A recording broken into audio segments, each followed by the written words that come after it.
what kind of advice would you give to anyone who is looking to get into an area where there are going to be, risk aversions and maybe some of the challenges that you're describing, especially around AI emerging type tech? So do you have any advice that you would give to them? My advice would be to do it. Don't let any of those preconceived notions hold you back. Don't let what people might think or say keep you from doing the thing that's on your heart.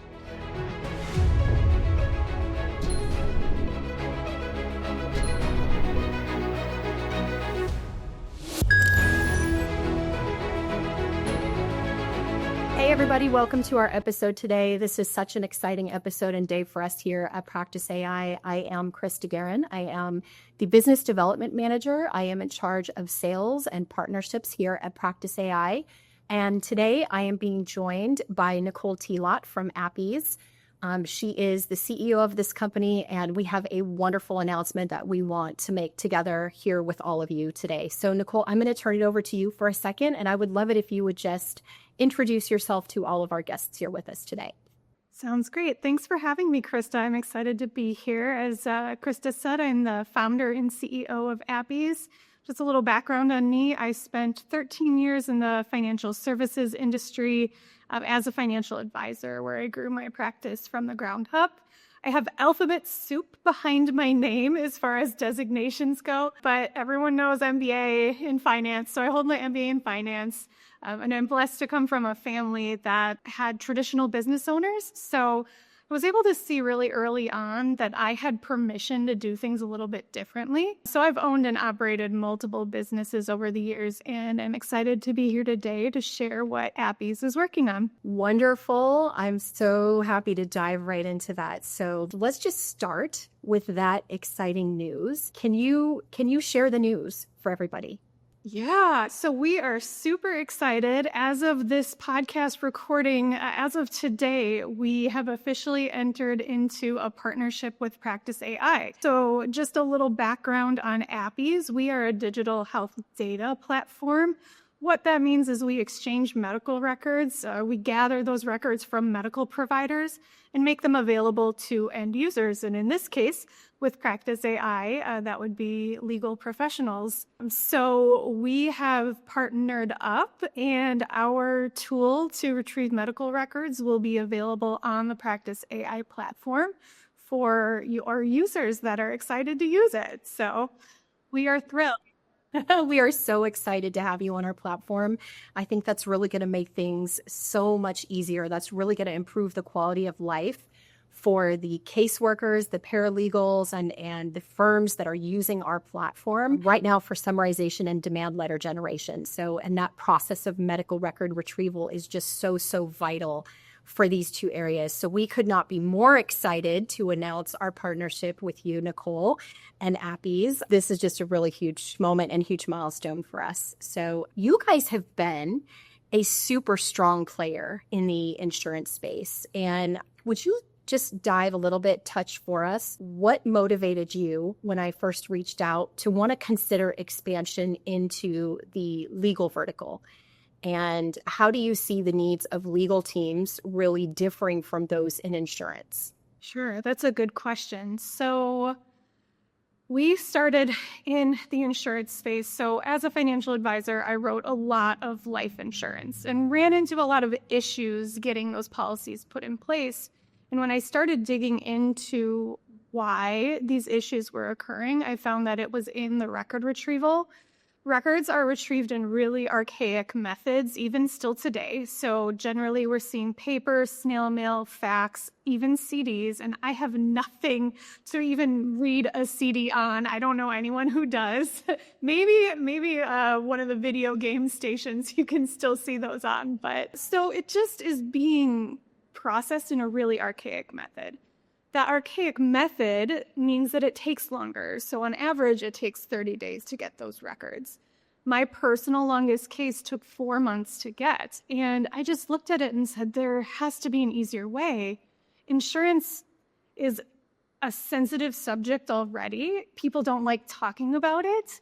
And then you throw on the complications that come with getting these records and getting this policy put in place.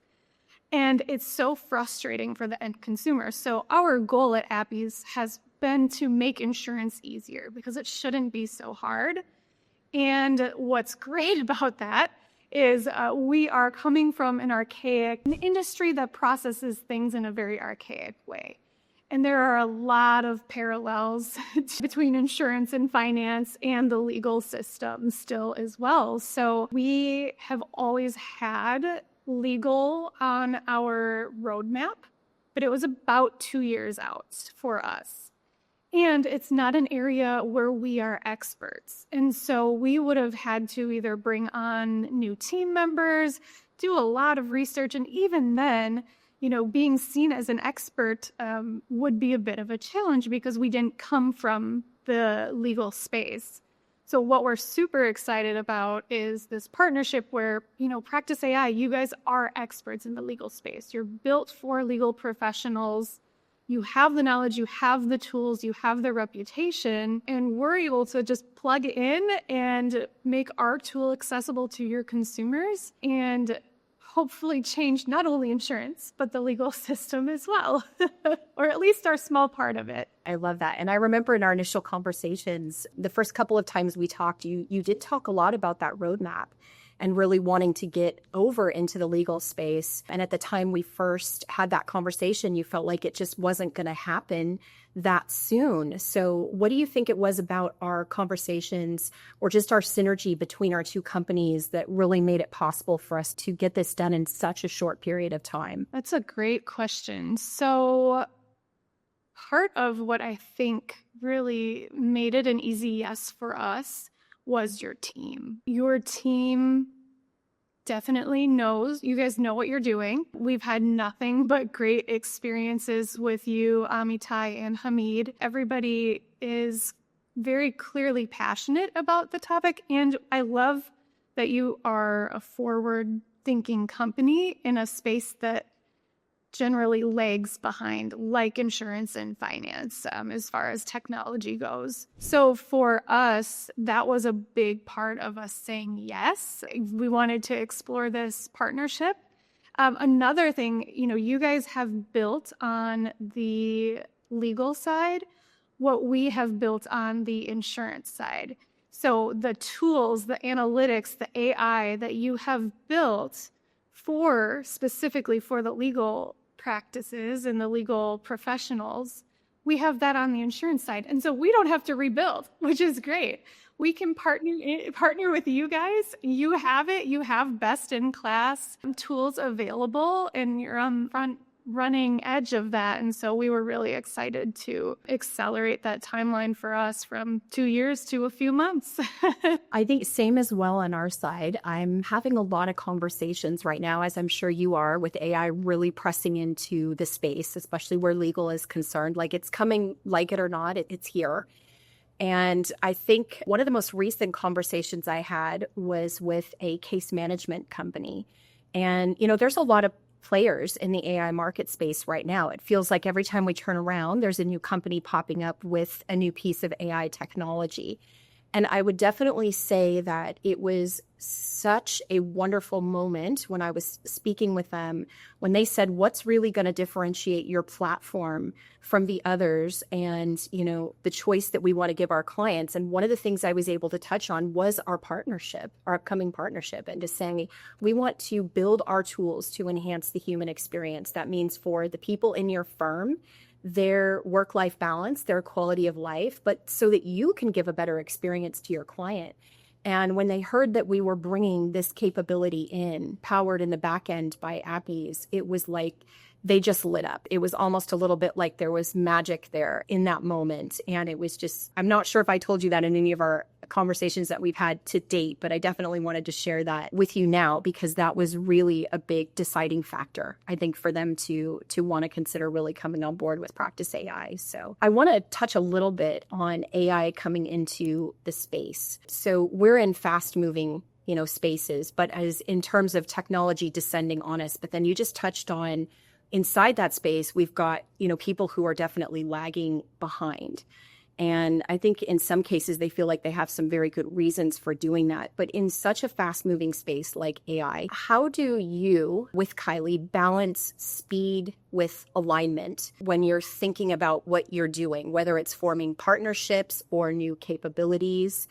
Will you talk about that for a second with us? And then as a follow-up, can you share with us something that you've learned in the process? That is a great question. So balancing speed with alignment. So, there's a couple of things that I like to look at there. So we are a tech company. You are a tech company. We're both, working in the AI space, and it's changing so rapidly. What I love about AI, so it's been around for a long time, right? For those of us who are familiar with the industry, it's not new. It just has become accessible to the consumer recently, which is great. It's a really amazing tool that's going to streamline a lot of things. But for us, balancing speed with alignment, it really is critical. And I think that collaborations are actually critical to speed as well. So, for us, there are some things that are worth bringing in-house or doing in-house. And then there are some things that are worth either outsourcing or partnering on. With the AI space moving so fast, we want to continue to be working with the front runners in the space who are, creating these great tools that we want to use or implement with, and we can't possibly do it all. Nobody can do it all. So for us, it really is about finding what we're good at. What do we do exceptionally well? And what are the opportunities to partner with people in areas that they are doing what they're good at and they're doing exceptionally well? So, sometimes having that good partnership can accelerate you farther and faster than you could have ever gone on your own. And I think that that's really critical in an ever-changing space, especially in AI. And tech. Yeah, I thoroughly agree. I think there's a saying surrounding that, which is like, together we go farther, faster, actually. So exactly what you're touching on and what you're saying. I think too, like, there's always unique challenges when you're considering, because what you're talking about is so pertinent. It's the build versus buy conversation. Like, it's so tempting to want to build everything. And then it's tempting to want to source outward if you think you can go quicker to do it that way. And sometimes I think partnership is the best tool that you have in your back pocket, like, as you said, just to reach the audience farther, faster. So, but there's always challenges. I think things always pop up. We expect there to be, but I'm curious, what unique challenges or advantages even have you experienced, and how have you navigated those? Ooh, in life or in business or in both? Yeah, you know what? Let's go with all of it, because I'm really curious, because, you are a woman leading a tech forward company, and on the legal side, it is predominantly a male space. So you're leaning into an area that has a lot of men at the driver's seat, or in the driver's seat and at the steering wheel, but yet you're doing this, your CTO also right alongside of you. So from the woman's perspective, what unique challenges or advantages have you guys experienced? Yes, so everyone knows Kylie is my co-founder and she's our CTO. So we are a woman-run, woman-led tech company, which is really exciting. So it's such an interesting question. So coming from the financial space, I was doing a little research before coming on here to see numbers and what it looked like. So when I started originally as a financial advisor, 12% of financial advisors were women. Today, that rate is up, thankfully, to 31%, but it was a very male-dominated field. And the same goes for tech companies. So about 15% of startups are run by female founders. And if you look at the founding team, that number goes up to about the same. I think it was about 31%. So it could be a male-female combination on a founding team. But then even breaking that down more, when you talk about startups, funding comes up a lot, right? Venture capital, angel investing, things like that. And when you look at those numbers, they're abysmal. So about 2% of all venture funding goes to women-led, women-founded startups.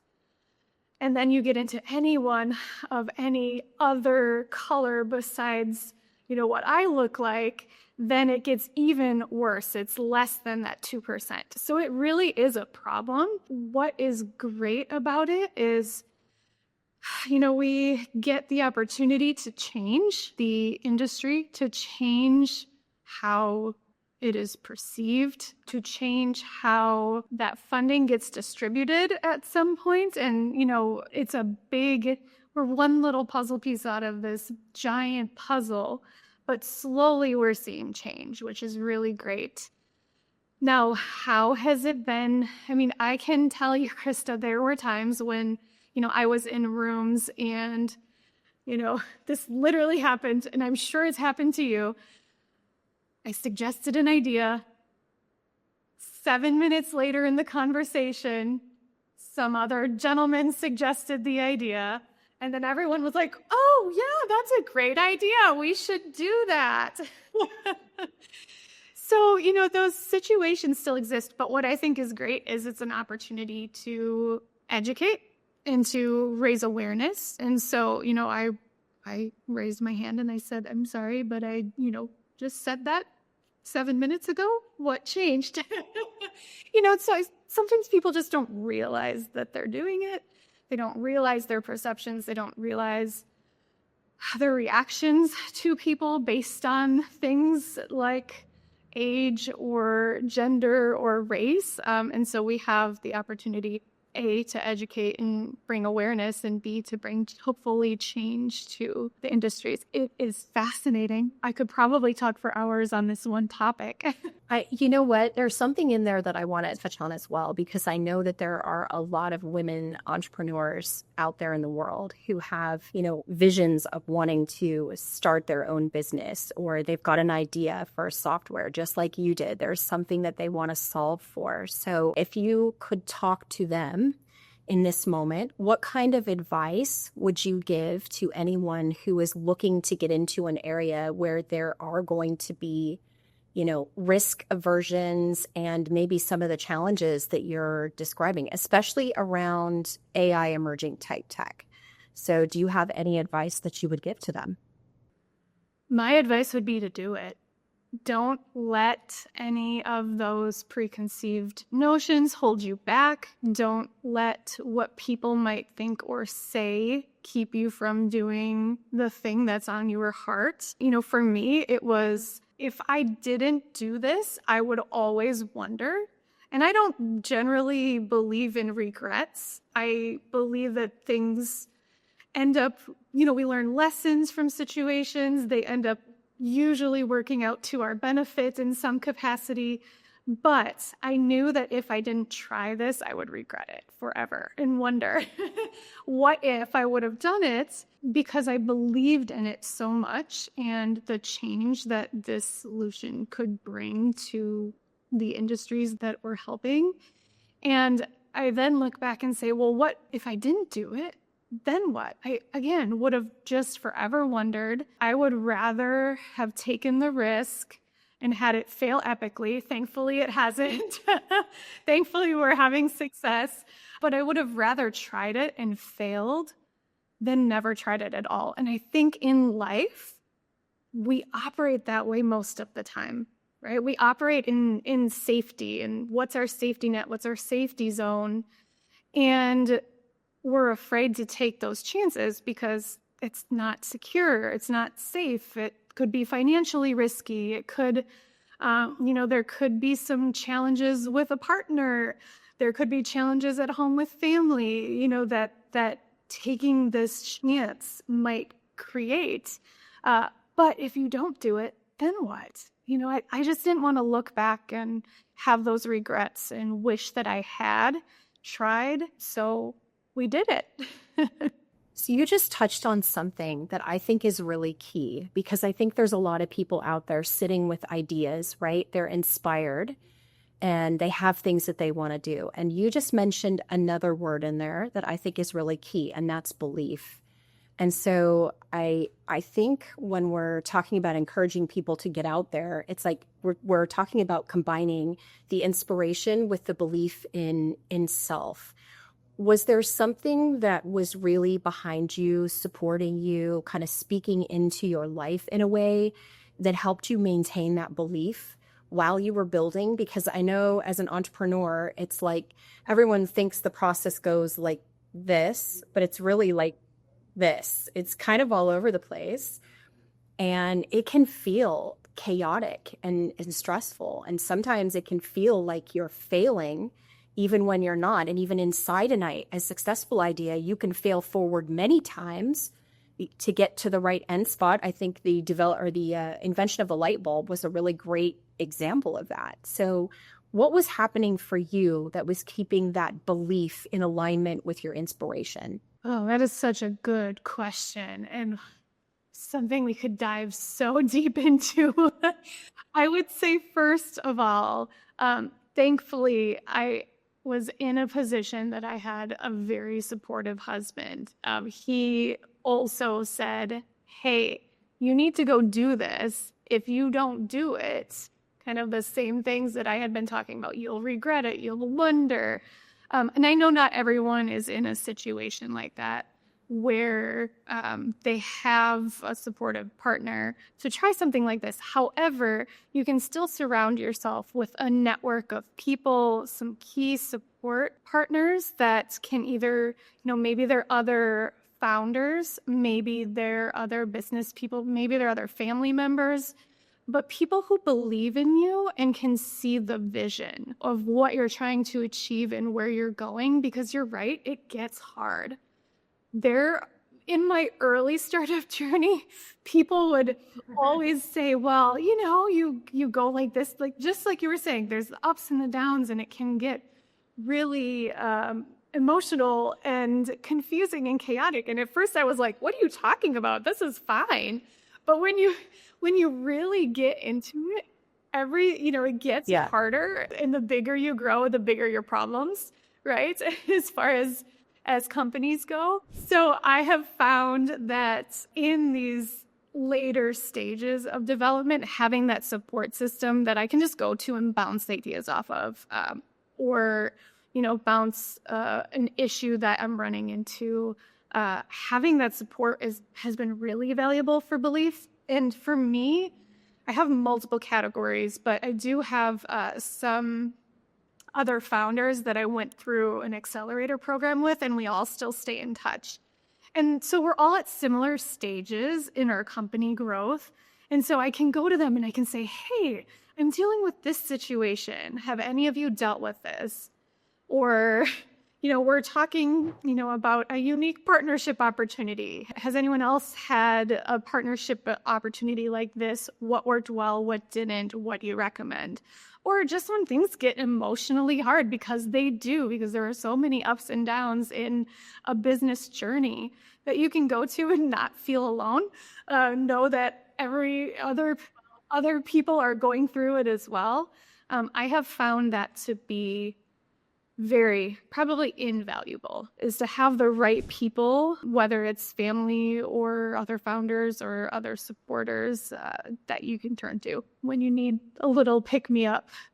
How did you get connected with your group? Because I think this is always the question is, I think as human nature, we do seek others for support. What was the deciding factor for you on the group that you selected? Why that group of individuals and not another? Can you give some characteristics, qualities, or traits of if you were helping to advise others out there when looking for this same type of a group that you found? What should they be looking for or thinking about? I love that. Okay, so for me, it was building people who are willing to build a relationship that wasn't surface level, that we could be completely candid with each other, that there was trust and confidence in both the knowledge and the intention behind the advice that was coming. And that's not something that's easy to, you have to build that, right? It's not like you're going to meet somebody and just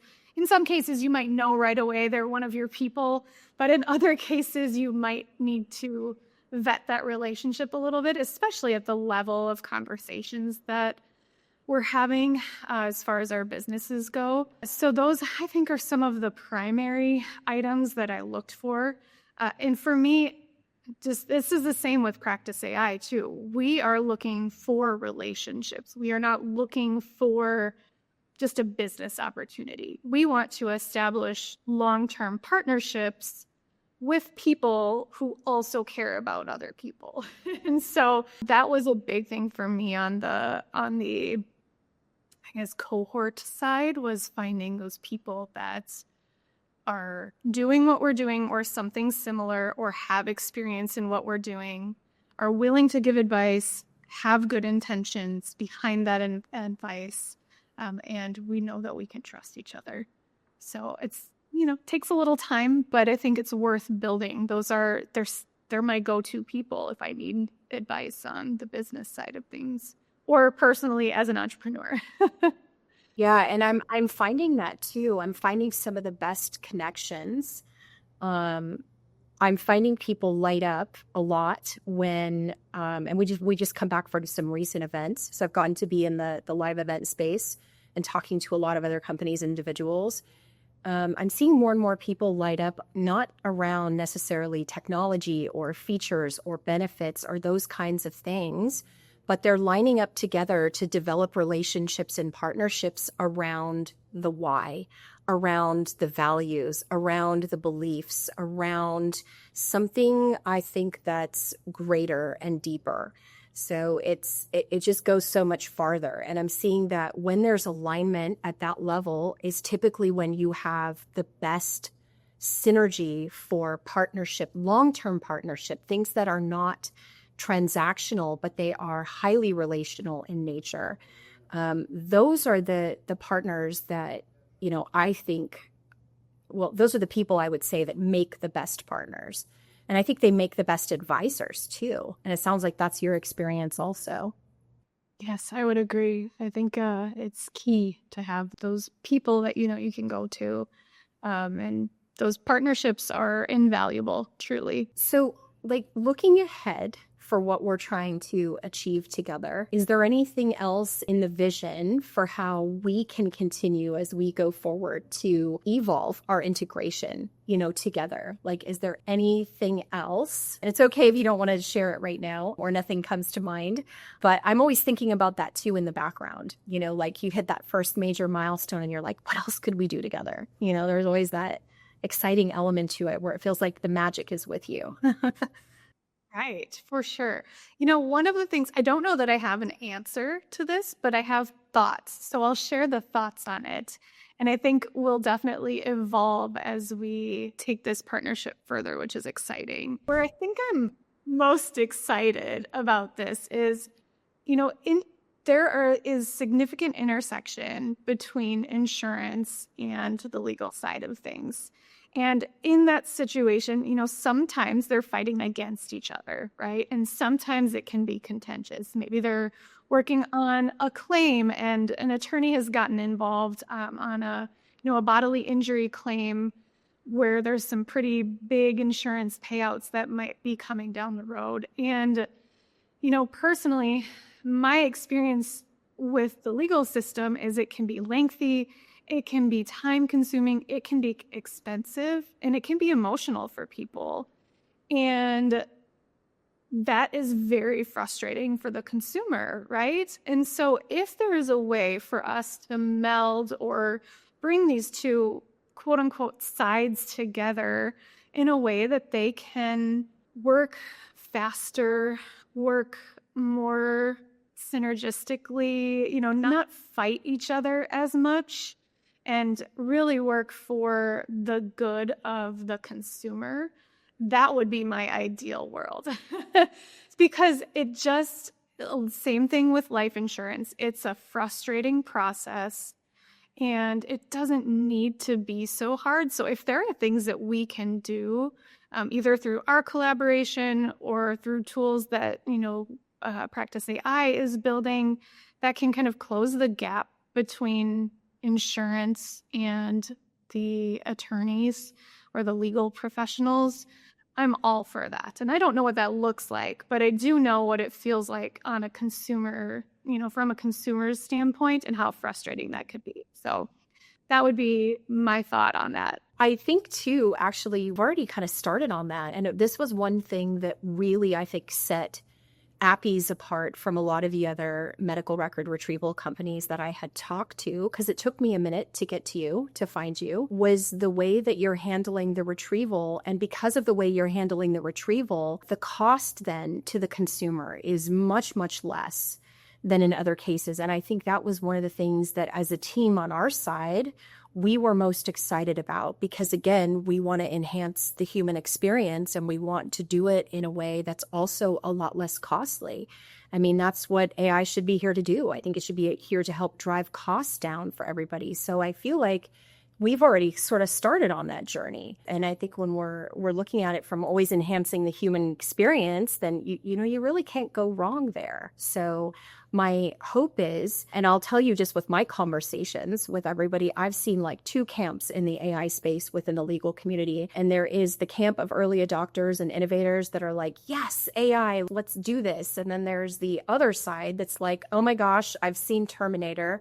Absolutely not. I don't want to go forward with this. And they're like, because so there's this little bit of this misconception about what AI actually is, what it does, and what it's good for. And I've even run into people who feel it's something like you're just going to run out to your car and grab the robot and plug it in, right? And it's going to solve all my problems. And it's like, well, not exactly, and it's not going to necessarily take over the world next week either. I think it has its place. And so I think together with, our two companies, we're finding ways to help bring AI in the right way into the parts of the process that make sense to help make life better and easier for everybody. So I think that's one of the things we were most excited about with our integration. Yeah, I love that you called that out. What we do with what we do at AppEase, it definitely streamlines administrative work. So, there's a lot less following up that the paralegals will have to do or the admins will have to do at the law firms in order to get these records, which is really exciting. We also see, there are, on the insurance side of things, it's estimated that 50% of insurance professionals will be retiring in the next 4 years. So there is tons of room. It's huge. It's such a big number. And I don't know what that is on the legal side. I'd be very curious. But what AI allows us to do is, a lot of those companies, they're not going to replace some of those people. They're just going to expect you to do more work and do more work faster. And AI tools give people the ability to do that, and like you touched on at the beginning, to still have quality of life, because we're humans first. Working is just part of who we are as humans. It doesn't define who we are as humans. And how it can streamline the workflow for people is really going to be a game changer. So for example, I would love if you happen to know this about your tools at Practice AI, I'd love to know. But on the underwriting side for insurance, so when somebody's placing a policy, they, on average, these medical records can be hundreds of pages. And the review time, on average, is about 30 minutes by an underwriter. With AI tools, we can reduce that from 30 minutes down to about 7 minutes. So that's a pretty significant reduction in review times and, paid staff having to manually look at something. And then that helps minimize the impact on the individual of 50% of the workforce leaving. So we're giving people tools that they will be able to use to improve their workflows and improve their work-life balance. And so do you happen to know on the Practice AI side how those workflows impact your end users? Yeah, I actually do. So with our summarization tools, we're 10xing work output, just like you're talking about. And, the medical records, like you're saying, hundreds of pages long. And so for the firms that are doing this manually, there is a lot of time expenditure there. So with what we're bringing through the platform, we're able to summarize those records up, and now bringing through you're delivering the records to us. Our tools are summarizing them, and then we're plugging them in as the backbone of our demand. And that we are able to show, across all of our existing clients and users, like an average of 90% time savings. So it's just really, really big. I mean, we're really excited about that, because then it allows us as humans, I think, to return to the highest and best use of our time. So where we can plug AI in to take the repetitive tasking, off of our plate, then we're able to get back to doing what we do best as humans, which is interrelational work and things like that. So that's what we're super, super excited about with this, is we feel like, this is just going to streamline on a whole other level. I love it. That's exciting. Very good. So I just have one other question. This one's kind of a fun one, I hope. We've talked back and forth about how running and building a business can be like emotional and intense, and it can feel like it's all over the place. So what's one thing that people might be surprised to learn about you on how you would choose to like decompress or recharge? So I always love to hear what people do to bleed off Great. That's a good question. So can I give two answers? Sure. Okay. So I think for long-term success and sustainability, we have to take breaks occasionally. We can't just work all the time, even though, especially as business owners, as entrepreneurs, as startup founders, you're really tempted to do that. I do try to take vacations and have a little bit of work-life balance. My favorite thing to do in the whole world is to travel. And I don't know if this is a lot, but I've been to 15 countries, and we were supposed to be at 20 by now, but COVID, messed everything up. And there were some pretty sizable trips that we had planned that, unfortunately, those got canceled and haven't been rescheduled yet. But travel is just my favorite thing to do in the world. And I think that, being able to have a little break and turn off occasionally is really actually very good for productivity. I come back and I'm much more productive when I can just take a little break every once in a while. So I do try to travel occasionally. It's a little less frequent now than what it used to be, but that's okay. This is the phase of life we're in. And then just on a daily basis, oh gosh, I really, it's a hard one, but I have a lot of tools in my belt that I like to go to. Personally, for me, I do need a little quiet time. So even if it's just 5 minutes a day where I'm not getting interrupted, or I'm not answering an email, or I can just sit there and think about nothing. That is really important to me. I also really like to be active. So I try to get out, especially if I feel like if my mental status is not, if I'm not as productive as I would like to be in a moment, I like to get up, go for a little walk, get the blood flowing, change the scenery, get my body moving. And I find that really helps me recharge, and then come back and I can be a lot more focused then. So those are a couple of tools that I like to use. I think everybody needs, I had a great mentor say to me, everybody needs five tools for that. And it can't always be the piece of cake or the glass of wine, which I have to say I'm a fan of both the piece of cake and sometimes the occasional glass of wine. So we're doing, like right now, I play a lot of pickleball. Fun. So which I just find to be like such a great combination between like table tennis and actual tennis. It sort of fits like right in the middle. And then, working out at Orange Theory. So I do a lot of that.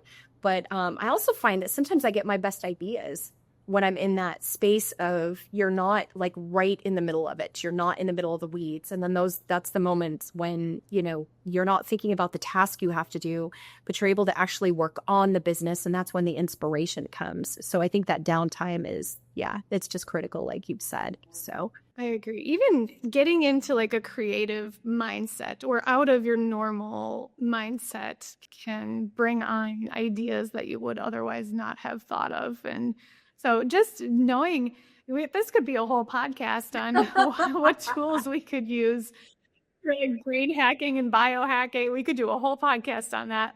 But I like to get, yeah, exactly.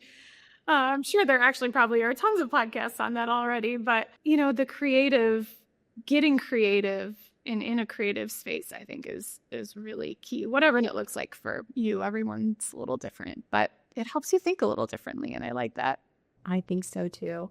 Well, Nicole, thanks so much for coming on and joining us today. We're going to be so excited to get those announcements out there about our integration partnership. Everybody, thanks so much for joining us. Stay tuned for the upcoming announcements of when you are going to be able to hop onto the Practice AI platform, not only retrieve your medical records right from there, but then also summarize them and plug them quickly and easily into your demand letters. So we look forward to seeing you all online.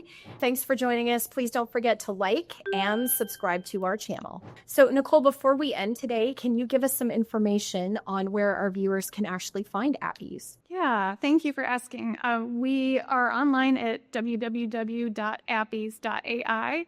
You can also find us on LinkedIn and Facebook at AppEase for Life. That's AppEaseForLife. We are on X, but not very active, so maybe don't follow us there, or you can. But and then you can find me, Nicole Tilot. It's Tilot on LinkedIn. I'm the only one, kind of just like Tigger. Nicole, thanks again, and we will talk to you soon. Thank you.